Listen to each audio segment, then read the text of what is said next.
মুরলির তারিখ ৩১ অক্টোবর ২০২৩। ওম শান্তি। মধুবন থেকে বাপদাদা বলছেন, মিষ্টি বাচ্চারা, তোমরা এখন পূজারী থেকে পূজ্য, বেগার থেকে প্রিন্স হচ্ছ, তাই তোমাদের খুশিতে বগল বাজিয়ে নৃত্য করা উচিত, কখনো ক্রন্দন করা উচিত নয়। প্রশ্ন: অবিনাশী জ্ঞান রত্নের বর্ষার দ্বারা ভারতকে সমৃদ্ধশালী বানানোর জন্য বাবা তোমাদের কোন বিষয়ে নিজের সমান বানান? উত্তর: বাবা বলেন, বাচ্চারা, আমি যেমন রূপ বসন্ত, তেমনি তোমাদেরও রূপ বসন্ত হতে হবে। যে অবিনাশী জ্ঞান রত্ন তোমরা পেয়েছ, তা ধারণ করে মুখের দ্বারা দান করো। এই মহাদানেই ভারত বিত্তবান হবে। তোমরা বাচ্চারা যেমন বাবার থেকে অবিনাশী উত্তরাধিকার নিচ্ছ, তেমনি তা অন্যদেরও দাও। তোমাদের দায়িত্ব হল সবাইকে পথ বলে দেওয়া, সুখদায়ী হওয়া। গীত: ন্যায়ের পথে চলে দেখাও বাচ্চারা তোমরা। ওম শান্তি। এই গীত তোমাদের ক্ষেত্রেও যেমন প্রযোজ্য তেমনি কংগ্রেসের ক্ষেত্রেও, কেননা তারাও তো অনেক সহ্য করে ইংরেজের কাছ থেকে ভারতকে মুক্ত করেছে। তাই এই গীত রচিত হয় সেই খুশিতে। মানুষ তো আনন্দ করতেই থাকে, কিন্তু যতই করুক, দুনিয়ার তো পরিবর্তন হয়নি। এ তো সেই পুরানো দুনিয়া। বাচ্চারা, তোমরা জানো যে আমরা শ্রীমতে চলে এই দুনিয়াকে পরিবর্তন করছি। তারা কেউই শ্রীমত দেবে না। শ্রীমত হলই এক ভগবানের। তোমরা এখন বাবার শ্রেষ্ঠ থেকে শ্রেষ্ঠ শ্রীমতে চলছ। ওরা আবার শ্রীকৃষ্ণের নাম দিয়ে দিয়েছে। এখন বাচ্চারা, তোমরা জানো যে এ হল শ্রী শিব বাবার মত। কৃষ্ণকে বাবা বলা শোভা পায় না। এ হল শ্রী শিব বাবার মত। শ্রীকৃষ্ণ বাবার মত, এ কথা তো বলবে না। তোমরা এই ভারতকে আবার পবিত্র বানাচ্ছ। ভারত খণ্ডেই হল মুখ্য কারণ, এ হল বেহদের বাবার জন্মভূমি। সম্পূর্ণ দুনিয়ার মনুষ্য মাত্রেরই যিনি বাবা, অর্থাৎ যিনি সকলের সদ্গতিদাতা, এ তাঁরই জন্মভূমি। একেই সর্বোত্তম তীর্থ বলা হয়। এর থেকে উঁচু তীর্থ আর কিছুই নেই। গীতায় কিন্তু নাম পরিবর্তন করে দিয়েছে। এই ভারতবাসীরা নিজেরাই জানে না যে ভারত হল অসীম জগতের বাবার জন্মভূমি। ভারতে শিবরাত্রি পালন করা হয়, কিন্তু এ কথা কেউই জানে না যে শিবকে, তিনি কবে এসেছিলেন, তাঁর নামরূপ কি। তোমরা এখন তা জেনে গেছ। এখন শিবলিঙ্গে সাদা স্টার দেখানো হয় যাতে মানুষ পরিষ্কার বুঝতে পারে যে পরমাত্মার হল এই রূপ, কিন্তু পূজা আদি কিভাবে করা যাবে তাই এই বড় রূপ বানানো হয়েছে। আসলে কিন্তু শিব হলেন স্টার। বাবা আবার জহুরীয়। বাবা জানেন যে এমন পাথরও আছে যাকে স্টার রুবি, স্টার ফাইন মানিক, স্টার নীলা ইত্যাদি বলা হয়। সেগুলো অতি মূল্যবান। তিনি খবরের কাগজেও পড়েছিলেন, সবথেকে বড় মণি অমুক জায়গা থেকে চুরি হয়ে গেছে। তাই এই শিবলিঙ্গ লাল তো বটে, এর মাঝে সাদা স্টার, লাইটের স্টার। এ কথা বোঝাতে খুব সহজ হবে। স্টার তো সাদা হয়, তাই না? আত্মারও সাদা স্টারের সাক্ষাৎকার হয়। জিনিস তো এই, কেবল স্টার চিন্তা করতে হবে, আর কিছু লেখার দরকার হবে না। তাহলে বোঝাতে খুব সহজ হবে। নিচে তো এই কথা লেখাই হয়, স্বর্গের রাজত্ব তোমাদের জন্মসিদ্ধ অধিকার, কেননা ইনি তো হেভেনলি গডফাদার। তাই এই স্টারে আলো দিতে হবে। বাবা এখন নির্দেশ দিচ্ছেন, চট করে এই কাজ করে নেওয়া উচিত। এমন পাথরও আছে যাতে ফার্স্ট ক্লাস স্টার দেখায়। এখানে তাদের অনেক মূল্য। এরপর সত্যযুগে তো এইসব জিনিসের কোনো মূল্য থাকবে না। ওখানে তো এই জহরতকে পাথর মনে করা হবে, মানুষ মহলে লাগাতে থাকবে। এই দুনিয়ার এখন পরিবর্তন হচ্ছে। বাচ্চারা, তোমরা জানো যে আমরা স্বর্গের মালিক হওয়ার জন্য বাবার থেকে অবিনাশী উত্তরাধিকার নিচ্ছি, পড়ছিও। যে যত বেশি পড়বে সে তত উঁচু পদ পাবে। পড়তেও যেমন হবে তেমনি পড়াতেও হবে, অর্থাৎ নিজের মতো তৈরি করতে হবে, তবেই উঁচু পদ পেতে পারবে। বাচ্চারা মনে করে আমরা ব্রাহ্মণ, আমাদের প্রকৃত যাত্রা শেখাতে হবে।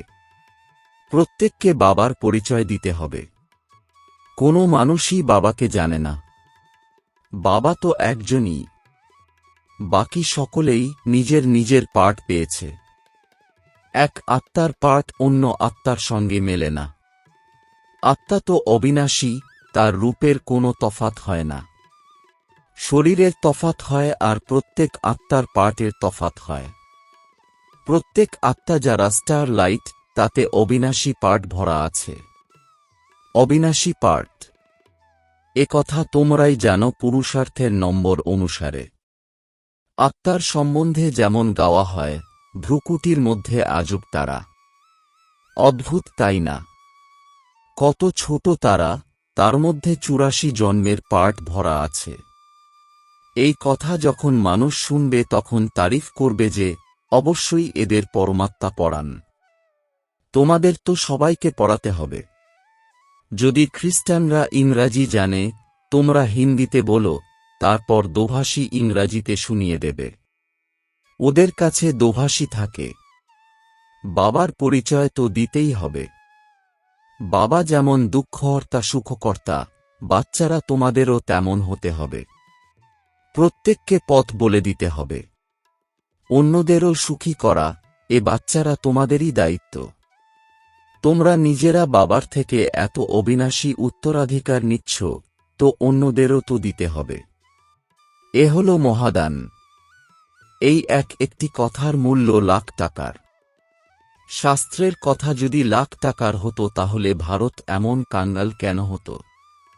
তাই বাচ্চারা তোমাদের বুঝতে হবে যে তোমাদের বাবার পরিচয় দিতে হবে, তিনিই পরম আত্মা। তিনি রূপ আবার বসন্ত, কিন্তু তিনি অবিনাশী জ্ঞান রত্নের উত্তরাধিকার প্রদান কিভাবে করবেন? অবশ্যই তাঁর শরীরের প্রয়োজন। তাই বাবা এসে বাচ্চারা তোমাদের অর্থাৎ তোমাদের আত্মাদের রূপ ও সন্ত বানান।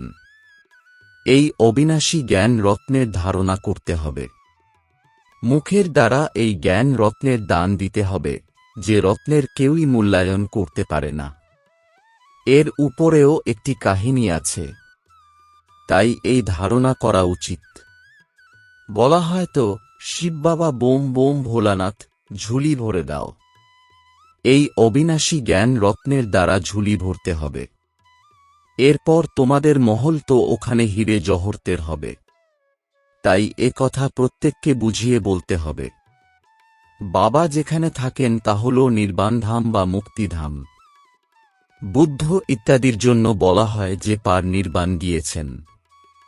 তাই সে তো সবারই নিজের ঘর হল। সে হল বাবারও ঘর। বাবা এখন এসেছেন সবাইকে নিয়ে যাবার জন্য। তিনি আমাদের অগাধ সম্পদ দিচ্ছেন। তাই বাবার পরিচয় তোমরা দেবে না তো কে দেবে? বাবা বলেন, এসবই হল দেহের ধর্ম, আমি খ্রিস্টান, আমি অমুক। এই সমস্ত কিছু ত্যাগ করে আমাকে অর্থাৎ বাবাকে স্মরণ করো, যাকে তোমরা ভক্তিমার্গে স্মরণ করে এসেছ। গায়নও আছে যে অন্তিমকালে যেমন মতি তেমনই গতি হবে। গুরুগ্রন্থেও তো আছে, অন্তকালে যে স্ত্রীকে স্মরণ করে তা কুকুর বা শূকর তো হতে পারবে না, তবুও জন্ম তো পাওই। বাবা বলেন, তোমরা দেহী অভিমানী হও, আমাকে স্মরণ করো। তোমরা তোমাদের বাবাকে আর নিজের ঘরকে ভুলে গেছ। এখন নাটক সম্পূর্ণ হয়ে এসেছে, আবার তা রিপিট হবে।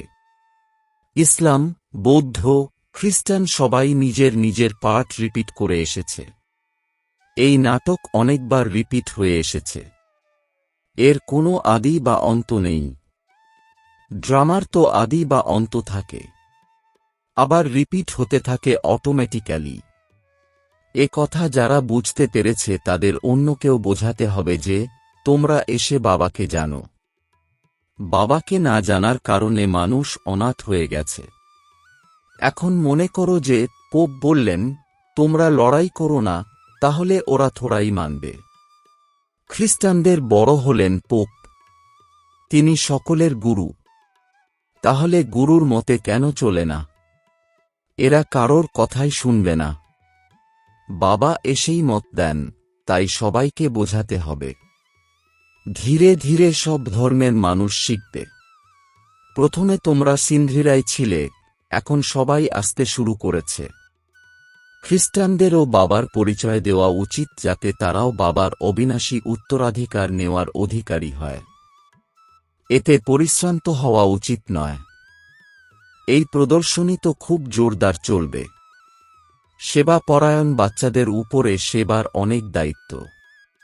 তারাই বাবার হৃদয়ে বিরাজ করবে, তারপর সিংহাসনের অধিকারী হবে। তোমাদের মহাদানী হতে হবে, তারপর বাবাকে স্মরণ করতে হবে। ওরা পরের জন্মের জন্য ইনসিওর করে, ঈশ্বরার্থে বা কৃষ্ণের উদ্দেশ্যে দান করে।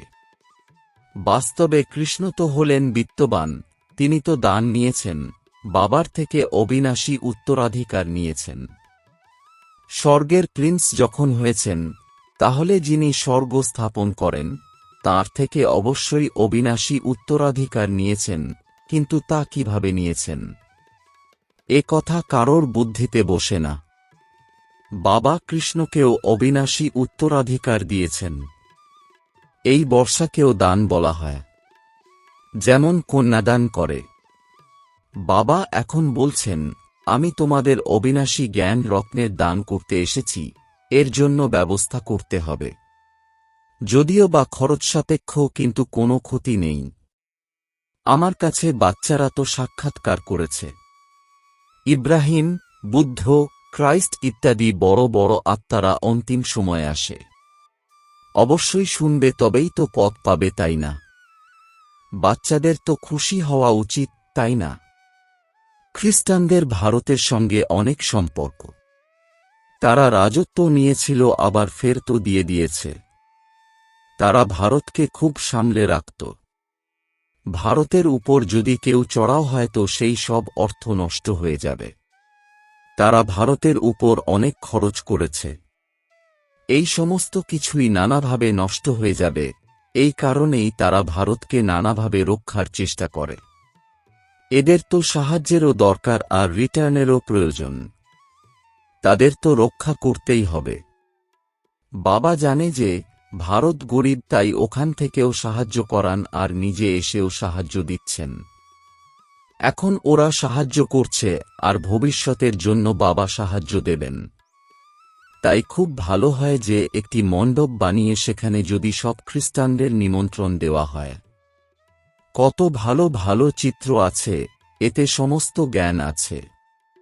দিনে দিনে বুদ্ধির তালা খুলতে থাকবে। তোমরা জানো যে ছোট আত্মার মধ্যে কত বড় পার্ট ভরা আছে। সায়েন্টিস্টরাও এই বিষয়ে আশ্চর্য হয়ে যাবে। সায়েন্টিস্টরাও মনে করে কেউ আমাদের প্রেরণা দেয়। বিনাশ তো অবশ্যই হবে। এসব ড্রামাতেই নিহিত আছে। শঙ্করের কোনো কথা নেই। এ তো নিমিত্ত করে নাম রেখে দিয়েছে। ন্যাচারাল ক্যালামিটিজও, অর্থাৎ প্রাকৃতিক বিপর্যয় হতে হবে। এইসব কথা শুনলে ওরা খুব খুশি হবে, তোমাদের অনেক ধন্যবাদ দেবে। ফরেনার্স অনেকে আসবে। তোমরা ঘরে বসে থাকলেও তোমাদের কাছে তারা আসবে। তাই তোমাদেরও তাদের দান করতে হবে। তারা তো সবাই এখন অনাথ, কাঙ্গাল। সম্পূর্ণ দুনিয়ায় ছেলেমেয়েরা অনাথ, যেহেতু তারা কেউই বাবা মায়ের পরিচয় জানে না। তোমরা এই বিশ্বের মালিক হও, তাই সার্ভিসের নেশা থাকা উচিত। তারও দেওয়া হয় যে তোমরা এসে বোঝো, বাবা এসেছেন সমস্ত আত্মাদের নিয়ে যেতে। আত্মারা খুশি হয়, অবশ্যই এখন নাটক সম্পূর্ণ হয়েছে, এখন বাবা এসেছেন নিয়ে যেতে। তারপর আমরা সুখধামে যাব। আমরা অর্ধেক কল্প পূজারী হয়ে বাবাকে স্মরণ করেছি। এখন আবার আমাদের পূজ্য হতে হবে। তাই আমাদের খুশিতে নৃত্য করা উচিত। খুশি না হলে আবার কাঁদতে থাকে। যারা কান্নাকাটি করে তারা সব হারিয়ে ফেলে। হ্যাঁ, এমন সুখ প্রদানকারী বাবার স্মরণে যদি চোখে জল আসে, তাহলে তারা মালার দানা হয়ে যাবে। বাবার শ্রীমতে তোমরা শ্রেষ্ঠ হবে। এই বাবাও বলেন, প্রতি পদে বাবার শ্রীমতে চলতে হবে। এই শ্রীমতই হল শ্রেষ্ঠ। এই পড়া অনেক উঁচু। মানুষ যখন তীর্থে যায় তখন অনেক অসুবিধার মুখোমুখি হতে হয়। আগে তো মানুষ পায়ে হেঁটে যেত, এখন গভর্নমেন্ট অনেক সহজ করে দিয়েছে। তাই বাবা বোঝান যে তোমাদের প্রতি পদে শ্রীমতে চলতে হবে। সাবধানে চড়লে বৈকুণ্ঠের রস খাবে, আর পড়ে গেলে চুরমার হয়ে যাবে। প্রতি পদে তোমাদের রায় নিতে হবে। তোমরা চিঠি লেখো শিববাবা ভায়া ব্রহ্মা অথবা ব্রহ্মা কুমারী, তাহলে শিববাবা স্মরণে আসবে। অনেক বাচ্চারা লিখতে ভুলে যায়। একদিন সকলের বুদ্ধির তালা অবশ্যই খুলে যাবে। বাচ্চাদের সেবার অনেক নেশা থাকা উচিত। অনেক সেবা করতে হবে। এও এই নাটকেই নির্ধারিত রয়েছে। অর্থ নিজে থেকেই আসবে। অনায়াসেই সবকিছু হতে থাকবে। বাবা বলেন, তোমাদের 3 পা পৃথিবী পাওয়াও খুব মুশকিল, কিন্তু আগের কল্পেও তোমরা ভারতকে স্বর্গ বানিয়েছিলে। আচ্ছা, তোমরা তো অনেক বুঝিয়ে থাকো, তোমাদের ধারণাও আছে। অনেক বেশি খেয়ে নিলে হজম হয় না। প্রদর্শনীতে তো অনেকেই আসে, কিন্তু একজনও নিশ্চিত হয় না যে এদের পড়ান বা রাজযোগ শেখান বাবা। সবার প্রথমে এই বিষয়ে নিশ্চিত হতে হবে। তোমরা বোঝাতে পারো যে এ হল প্রজাপিতা ব্রহ্মা কুমার ব্রহ্মা কুমারী। রচয়িতা হলেন এক পরমপিতা পরমাত্মা। সেই বাবার থেকেই অবিনাশী উত্তরাধিকার পেতে হবে। যতক্ষণ না বাবার সন্তান হচ্ছ ততক্ষণ অবিনাশী উত্তরাধিকার পেতে পারবে না। ভক্তদের ফল দেন বাবা। এত সব ব্রহ্মা কুমার কুমারী আছে। প্রজাপিতা ব্রহ্মাকেও ক্রিয়েটর বলা হয়। এখন নতুন দুনিয়ার রচনা হচ্ছে।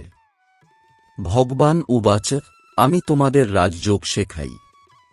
আচ্ছা, মিষ্টি মিষ্টি প্রশিক্ষার্থী বাচ্চাদের মাতাপিতা বাপদাদার স্মরণসহ স্নেহসুমন আর সুপ্রভাত। আত্মিক পিতার আত্মিক বাচ্চাদেরকে জানাচ্ছি নমস্কার। ধারণার জন্যে মুখ্য সার। 1. বাবার হৃদয়ে আসনে বিরাজ করার জন্য সেবার দায়িত্ব নিতে হবে। অবশ্যই মহাদানী হতে হবে। জ্ঞান দানে কিছু খরচা হলেও সমস্যা কিছু নেই। 2. পড়া অনেক উচ্চ, তাই অনেক সাবধানের সঙ্গে চলতে হবে। প্রতি পদে শ্রীমত নিতে হবে। বরদান, ভালোবাসার অগ্নিতে সব চিন্তাগুলিকে সমাপ্ত করে থাকা নিশ্চয়বুদ্ধি নিশ্চিন্ত ভব। এর বিস্তার, যে বাচ্চারা নিশ্চয়বুদ্ধি হয় তারা সকল বিষয়ে নিশ্চিন্ত থাকে। তাদের সকল চিন্তা মিটে গেছে। বাবা চিন্তার চিতা থেকে তুলে হৃদয়ের সিংহাসনে বসিয়ে দিয়েছেন। বাবার প্রতি ভালোবাসা এবং ভালোবাসার আধারে ভালোবাসার অগ্নিতে সব চিন্তা সমাপ্ত হয়ে গেছে। যেন ছিলই না সেগুলো কখনো। না শরীরের চিন্তা, না মনের কোনো ব্যর্থ চিন্তা, আর না ধনের চিন্তা যে কি জানি কি করে কি হবে। জ্ঞানের শক্তির দ্বারা তারা সবকিছু জেনে গেছে, সেই জন্য সব চিন্তাগুলির ঊর্ধ্বে নিশ্চিন্ত জীবন হয়ে গেছে। স্লোগান, এরকম অচল অচল হো যাতে কোনো প্রকারেরই সমস্যা বুদ্ধিরূপী পাকে নাড়াতে না পারে। ওম শান্তি।